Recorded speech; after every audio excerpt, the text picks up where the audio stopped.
Fae urgently beckoned for Kalla as they called for her to receive the news that we had so desperately sought for fortnight upon fortnights. She was called to convene with the guardians and the elders of Everbithia, but it only took a moment before she returned to inform me that we must get back to the castle.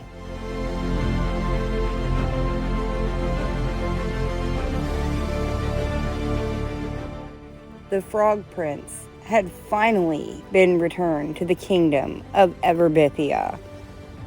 Immediately, the preparations began. The princess rushed to secure the castle as we readied our tribe and prepared for the celebrations to come.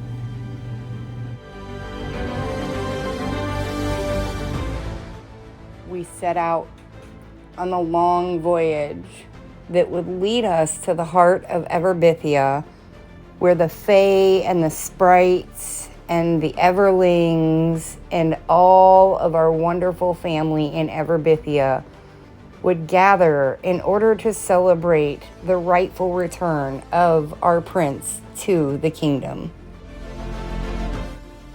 As we began to navigate the cavernous craters and the treacherous terrain that would lead us ultimately to our destination, where we would celebrate the victory of all of the princess's hard work and diligence and patience in reuniting her kingdom, it was then that the princess shared with us what the sprites and the Everlings had informed her in regards to how the Frog Prince was returned to our beautiful and glorious kingdom of Everbithia. Just as when she was kidnapped by the enemies, he returned from the Pond of Pondering, and it was then that the cloaking spell was lifted.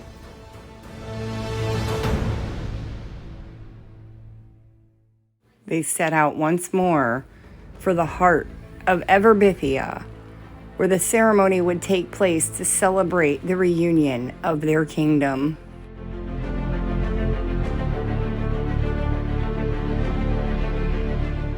Finally free from the clutches of the trolls and the troglodytes, at last our prince had returned.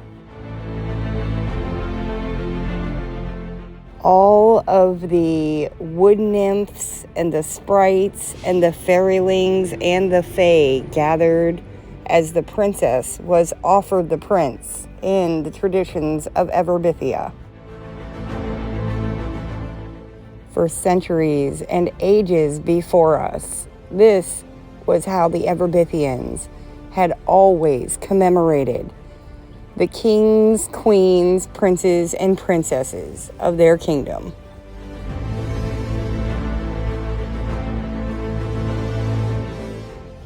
The queen and the prince waited patiently as the princess received her instructions from all the woodland creatures. They regaled the stories of rulers past and informed of all the duties that would be expected now that the prince had finally returned to Everbithia.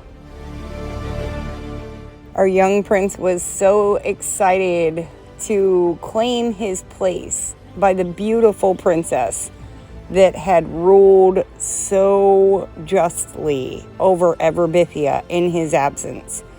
They knew that together they would be unstoppable.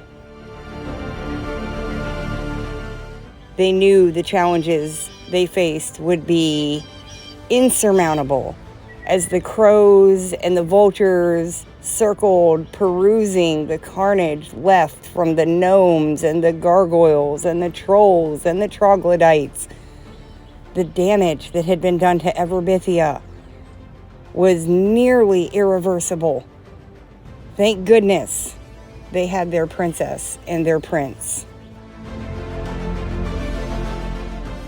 The princess wasted no time and made haste in building the fortress that would aid them in their next battle. as she foraged and scavenged and began to cut and break and build. We saw Everbithia coming together around us once again. With the queen's help and instruction, and at the prince's request, the princess had some very specific modifications to make to our fortress. Again, we could not be more blessed having the right princess for the job.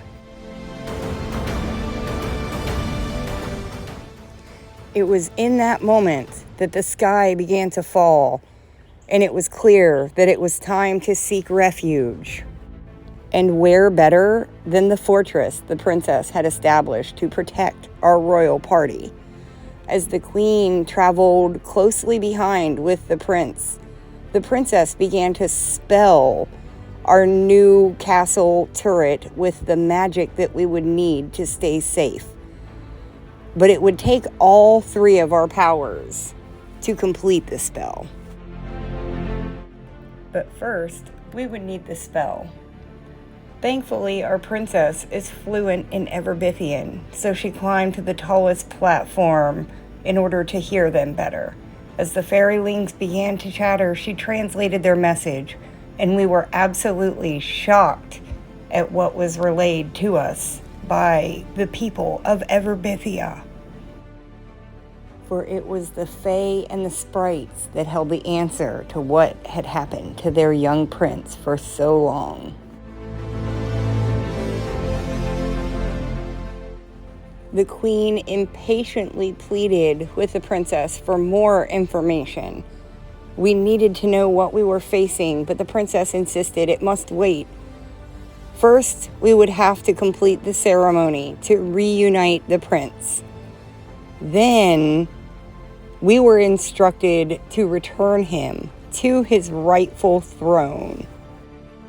Despite the turmoil waging around the princess, the prince, and the queen, they steadied themselves and remained close together in preparation for what was to come next.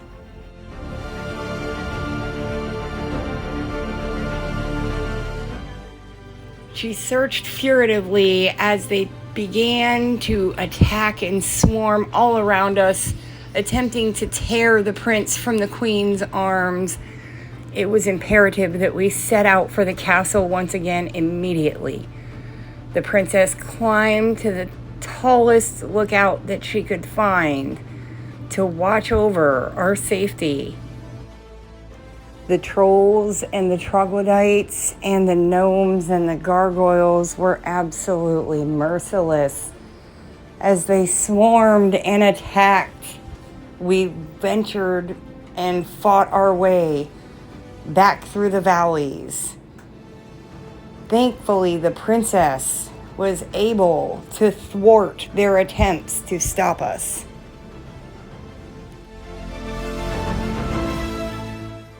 Our journey would not be easy, but as long as we remained close and stuck together, we would absolutely prevail and return safely to the castle to rule efficiently over the kingdom of our beautiful paradise here in Everbithia.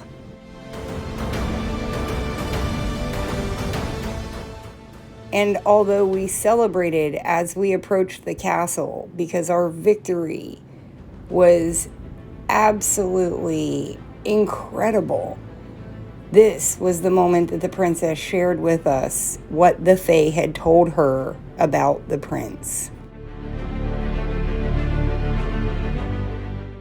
As lucky as we were to be reunited, the princess was reminded of how long the prince was gone, and she was warned when he was sent back to the castle that he may not have been sent alone.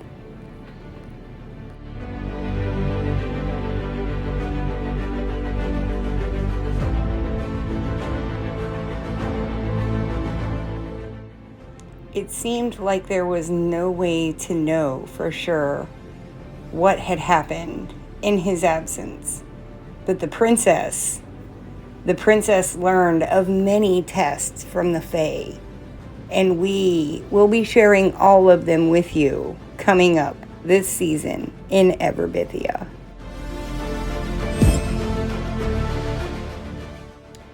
Has the prince returned as a traitor? As we ask our sprite friend, are the trolls and the troglodytes gone for good?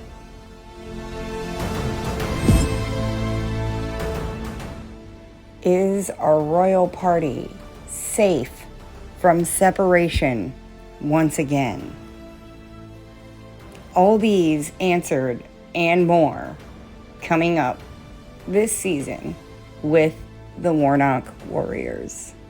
Thank you so much for watching. We'll see you next time.